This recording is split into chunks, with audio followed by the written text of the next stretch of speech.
Salut tout le monde, j'espère que vous allez bien. Aujourd'hui de retour pour une nouvelle vidéo et aujourd'hui on est de retour pour une vidéo où je vais donner mon avis, mon coup de gueule concernant cette chirurgienne. C'est parti.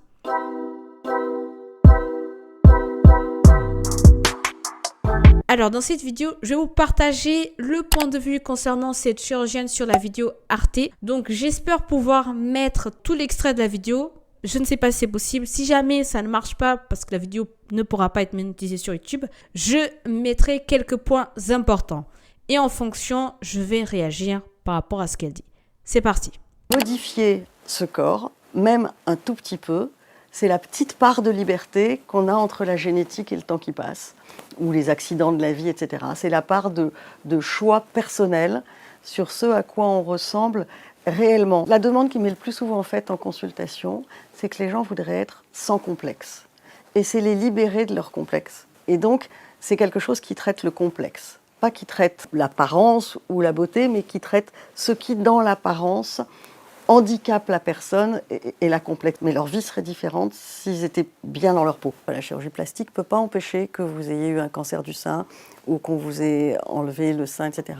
Mais elle peut faire que ce soit beaucoup plus acceptable, que ce soit plus facile à supporter. La majorité des femmes qui viennent me voir ne veulent pas du tout tricher sur leur âge. Elles veulent avoir plus d'éclat, elles veulent se sentir mieux dans leur peau.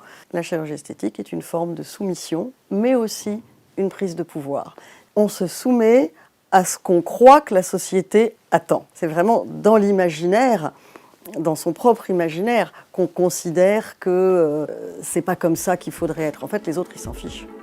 95% des gens se font opérer 1 ou 2 fois dans leur vie sur un truc qui leur tient à cœur, et ça s'arrête là. L'addiction, si elle peut avoir lieu, c'est sur la médecine esthétique. Parce que la médecine esthétique est d'un accès beaucoup plus facile. C'est un acte qui est par essence répétitif, puisque ce sont des produits résorbables.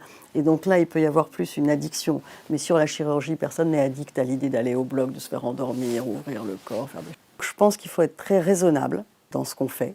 La chirurgie esthétique, il faut soit l'affirmer et dire oui, et j'en suis fière, soit ne pas le dire. Mais avoir la chirurgie esthétique honteuse, c'est en fait mettre les complexes au premier plan. C'est-à-dire mettre la peur de vieillir ou l'idée qu'on est trop moche en avant. Donc voilà, raisonnable et militante. Il y a des points où je suis d'accord avec la chirurgienne et d'autres où je ne suis pas tout à fait d'accord. Première chose, il y a une pression de la beauté Instagram, la beauté occidentale qui pousse les gens à faire de la chirurgie esthétique. Deuxième point, je ne suis pas du tout fan de la chirurgie esthétique, même si je sais dans certains cas, lorsque on a des gros complexes, la chirurgie esthétique peut sauver des vies. Un exemple tout simple, quelqu'un qui a eu le cancer des seins, malheureusement cette personne n'a pas de seins, la chirurgie esthétique lui permettrait d'avoir des seins et se sentir bien dans sa peau. Là, c'est un cas extrême, mais qui fonctionne très bien. Je peux en citer encore d'autres comme ça. Le point où je ne suis pas d'accord avec la chirurgie esthétique, c'est lorsque de nombreuses personnes vont faire de la chirurgie esthétique à cause des filtres, à cause des tendances, pour ressembler à des stars, pour ressembler à des personnes qui ne connaissent même pas. Tout ça, pour moi, c'est considéré comme de la dérive de la chirurgie esthétique.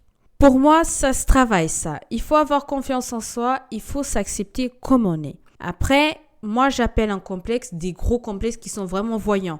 Je peux prendre un autre exemple aussi. Personnellement, j'avais les dents très avancées. J'avais un complexe. J'ai fait de la chirurgie. Mais c'est une chirurgie fonctionnelle. C'était la chirurgie des mâchoires. Donc là encore, c'est une chose différente parce que ce n'est pas du tout de la chirurgie esthétique. Donc, c'est pour ça que je ne considère pas normal de faire de la chirurgie esthétique à tout va.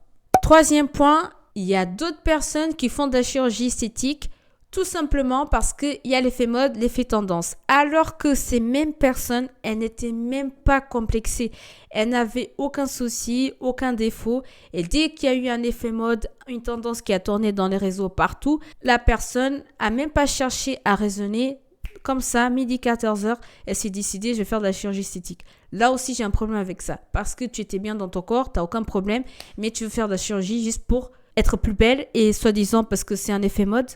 Quatrième point, c'est vrai qu'il y a une différence entre la chirurgie esthétique et la médecine esthétique. La chirurgie, ça consiste à faire des chirurgies, à aller sur le bloc opératoire, alors que médecine esthétique, ça consiste tout simplement à faire des injections.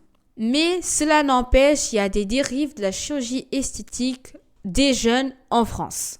Et dernier point, il faut être bien dans sa peau. Je trouve qu'il ne faut pas vulgariser la chirurgie esthétique comme si tu allais dans une épicerie tous les 4 matins acheter des légumes. Ce n'est pas du tout quelque chose de normal. Ce n'est pas quelque chose qui doit être forcé et imposé. On est arrivé à la fin de la vidéo, les amis. Dites-moi ce que vous en pensez de tout ça. Je vous ai donné mes points de vue par rapport à ce que la chirurgienne dit. Donc, est-ce que vous êtes d'accord ou pas? Je suis assez curieuse. Donc, j'aime bien ce type de vidéo aussi parce que ça permet d'avoir sa propre réflexion, d'apporter son point de vue. Donc, c'est pour ça qu'on est là. Dites-moi si vous êtes d'accord ou pas d'accord. Il n'y a pas du tout de souci. On est là vraiment pour échanger et avoir quand même sa propre réflexion, amener son point de vue. En tout cas, partagez au max vos commentaires, partagez la vidéo. Je vous dis à plus. Salut, ciao!